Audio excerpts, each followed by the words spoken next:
لا حول ولا قوة إلا بالله العلي العظيم اعوذ باللہ من الشیطان الرجیم بسم اللہ الرحمن الرحیم الحمد للہ رب العالمین والصلاة والسلام علی سید الانبیاء والمرسلین وآلہ الطیبین الطاہرین المعصومین اما بعد فقد قال اللہ تبارک و تعالی فی کتابہ المبین وہو اصدق الصادقین بسم اللہ الرحمن الرحیم لیس البر ان تولوا وجوہکم قبل المشرق والمغرب ولکن البر من آمن باللہ والیوم الآخر والملائکۃ والکتاب والنبیین وآتى المال على حبه ذوي القربى واليتامى والمساكين وابن السبيل والسائلين وفي الرقاب وأقام الصلاة وآتى الزكاة والموفون بعهدهم إذا عاهدوا والصابرين في البأساء والضراء وحين البأس أولئك الذين صدقوا وأولئك هم المتقون اللهم صل على محمد وعلى محمد۔ میں نے سورہ بقرہ کی آیت 177 کی تلاوت کا شرف حاصل کیا ہے، لیکن ترجمہ پیش کرنے کے پہلے تمہیدی طور پر چند باتیں میں کرنا چاہتا ہوں کہ آج کل ایک خیال بہت عام ہو رہا ہے کہ فلاح و نجات کے لیے ایک انسان کا صرف اچھا ہونا کافی ہے، ایک نیک کردار ہونا کافی ہے، یعنی کہ جھوٹ نہ بولتا ہو، کسی کی غیبت نہ کرتا ہو، کسی پر ظلم نہ کرتا ہو، خیانت نہ کرتا ہو، جس سے عہد و پیما کرے اس عہد و پیما کو پورا کرتا ہو، لوگوں سے اخلاق سے ملتا ہو، یعنی وہ تمام صفات جو کہ ایک نیک انسان میں ہونی چاہیے۔ اگر ایک انسان اس کا حامل ہے تو وہ اس کے فلاح و نجات کے لیے کافی ہے۔ اس کے ساتھ جو اعتقادات کی ایک پوری دنیا وابستہ ہے کہ اللہ کو مانو، رسول کو مانو، آخرت کو مانو، قیامت کو مانو، جزا و سزا کو مانو، تو ان سب چیز کی چندہ ضرورت نہیں ہے۔ ایک انسان کو بس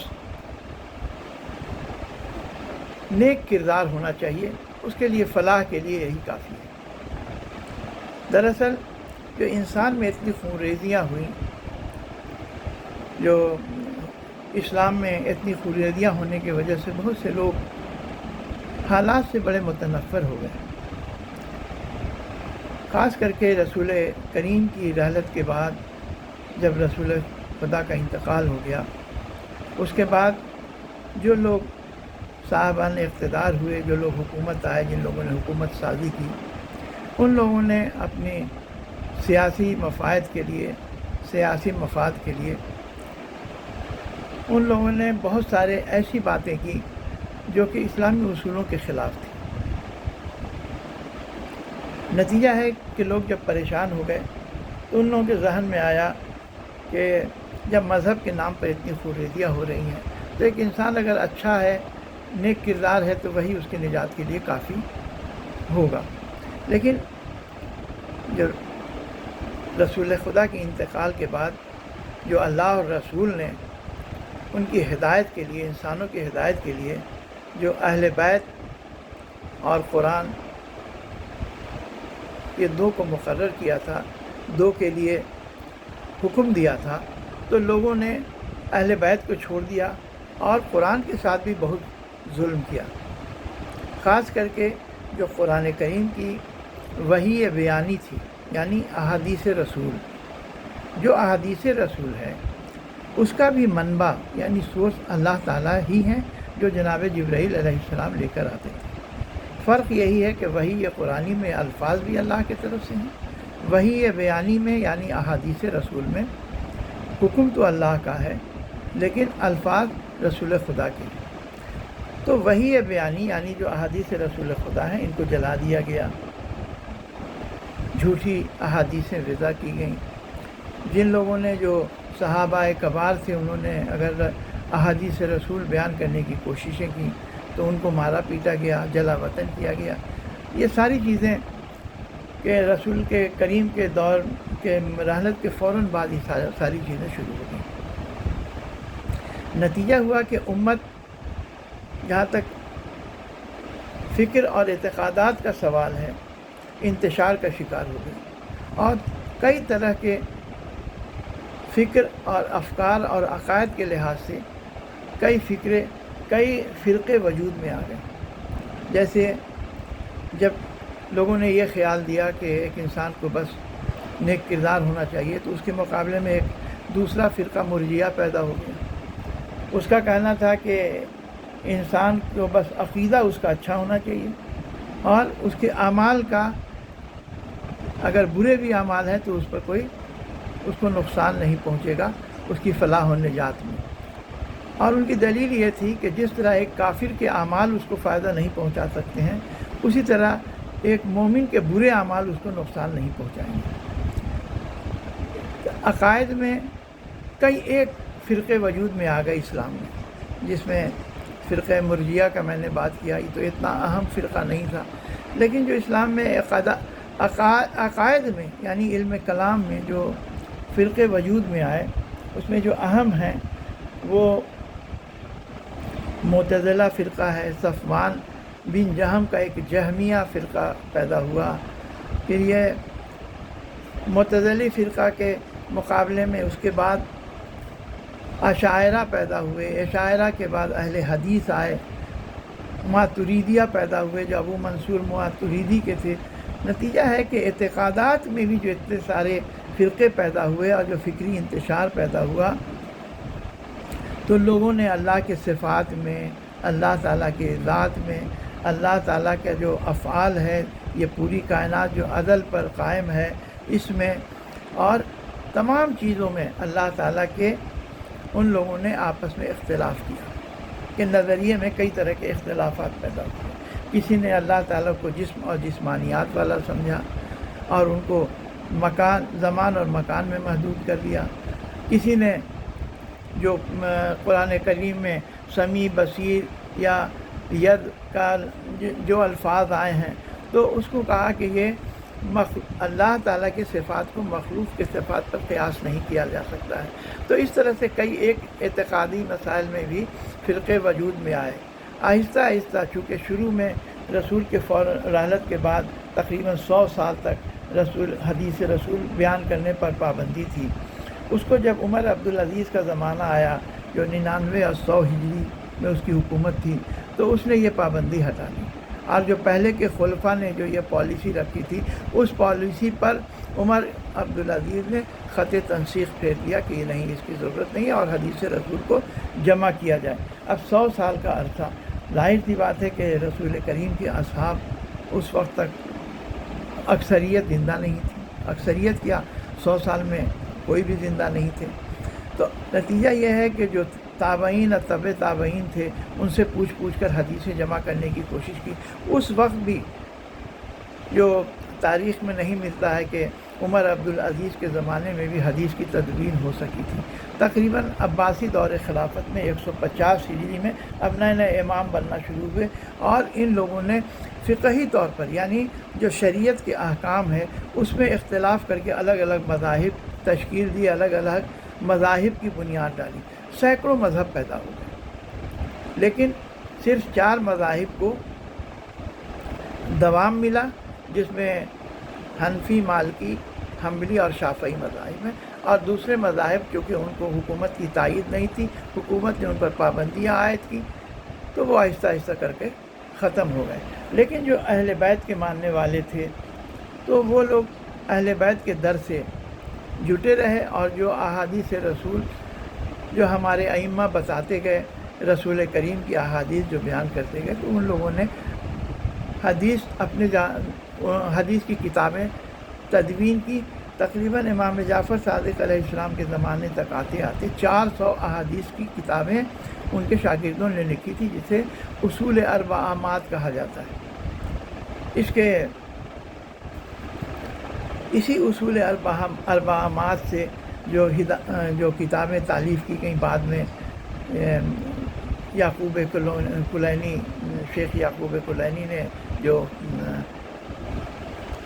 انہوں نے جو تالیف کی کتاب، یا جس کو کہتے ہیں کہ اصول کافی اور فروع کافی، تو اس میں اصول اربعامات کی